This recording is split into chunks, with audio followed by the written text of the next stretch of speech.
किसी इदारे को यह हक नहीं कि आइन की अपनी मर्जी से तशरीह या फिर पार्लियामेंट को कमजोर करे। पार्लियामेंट बालादस्त इदारा है। ये कैसे हो सकता है कि सुन्नी इत्तेहाद कौंसिल के मेंबरान को पीटीआई में जाने की इजाज़त दे दी जाए। वफाकी ज़ेर-ए-तलात अता ताहर फट पड़े। इस्लामाबाद में प्रेस कॉन्फ्रेंस करते हुए बोले कि फ्लोर क्रॉसिंग को लीगल नहीं किया।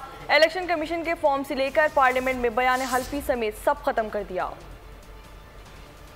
ने जो इख्तियार दिया है कानून साजी का, आइन में तरमीम का, आइन बनाने का, वो पार्लियामान को इख्तियार दिया है और ये इख्तियार किसी और इदारे के पास नहीं है। जिन्होंने सुन्नी इत्तेहाद काउंसिल ज्वाइन की उनको कहा जाता है कि सुन्नी इत्तेहाद काउंसिल कैंसिल, आपके एफिडेविट कैंसिल। आज़ाद उम्मीदवारों को भी कहा जाता है आप तहरीक इंसाफ के मेंबर हैं जो आज़ाद हैसियत में बैठे थे। क्या फ्लोर क्रॉसिंग को लीगलाइज नहीं कर दिया गया? इलेक्शन कमीशन के फॉर्म से लेकर हाउस के अंदर एफिडेविट जमा कराने तक सब कैंसिल। आप तहरीक इंसाफ ज्वाइन करने के लिए आज़ाद हैं। पार्लियामान की बालादस्ती के लिए लोग इलेक्ट करके अपने नुमाइंदों को ऐवान में भेजते हैं और वो ये हक देते हैं अपने नुमाइंदों को कि वो कानून साजी कर सकें, आइन में तरमीम कर सकें। स्पीकर ने चीफ इलेक्शन कमिश्नर को खत लिखा है। हम ये समझते हैं कि पाकिस्तान की पार्लियामानी तारीख में वो एक संगे मील है।